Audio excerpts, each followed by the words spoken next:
রাত 1টা কি 2টো। আমরা বাসে করে কোথাও একটা যাচ্ছিলাম। গভীর রাত হওয়ায় সবাই মোটামুটি ঘুমিয়ে পড়লেও আমার কেন জানি না ঘুম আজ ছিল না। তাই কানে হেডফোন লাগিয়ে গান শুনছিলাম আর গুনগুন করে গাচ্ছিলাম। হঠাৎ সব কিছু যেন থমকে দাঁড়ালো। একটা ট্রাকের সাথে বাসের মুখোমুখি সংঘর্ষ হয়ে গেল। ঘুমের ঘরে থাকায় বেশিরভাগ লোকই মারা গেল। যা হোক, আমার আর কিছু মনে নেই। একটু পর লক্ষ্য করলাম আমি বাড়িতে। মনে মনে তো খুব খুশি, কারণ আমার গায়ে একটা আঁচড়ও লাগেনি। হঠাৎ করে দেখলাম আমি আমাদের বাড়িতে উপস্থিত। এত তাড়াতাড়ি বাড়ি আসলাম কি করে? আরও লক্ষ্য করলাম অনেকেই খুব করে কান্না করছে। বিশেষ করে আমার মা, বোন তো একদম পাগলের মতো হয়ে গেছে। হঠাৎ দেখলাম বাড়ির সবাই একটা লাশ সামনে রেখে খুব কান্না করছে। আমি একটু অবাক হয়ে সবাইকে জোর গলায় বললাম, এখানে কি হয়েছে? তোমরা এভাবে কান্না করছো কেন? কিন্তু আমার কথার কেউ জবাব দিল না। এভাবে কয়েক দফা সবার সাথে কথা বলার চেষ্টা করলাম, কিন্তু আমি প্রতিবারই ব্যর্থ হলাম। মনে হচ্ছে কেউ আমার কথা শুনতেই পাচ্ছে না। এ কি, আমি কাউকে ধরতেও পারছি না কেন?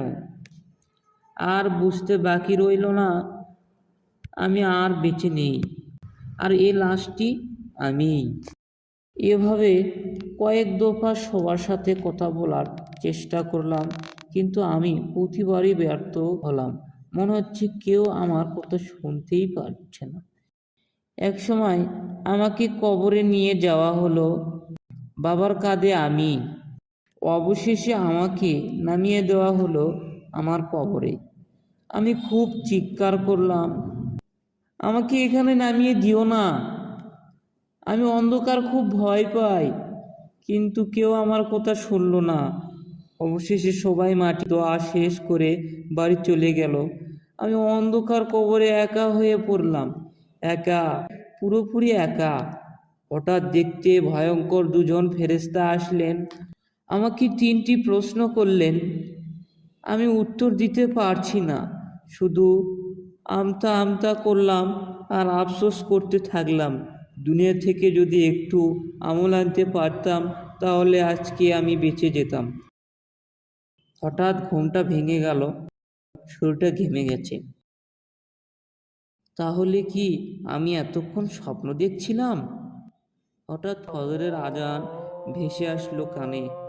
না, আর কখনো নামাজ কাজা করব না, কখনো বিপথে যাব না। আমি যে অন্ধকার কবরে একা থাকতে পারবো না।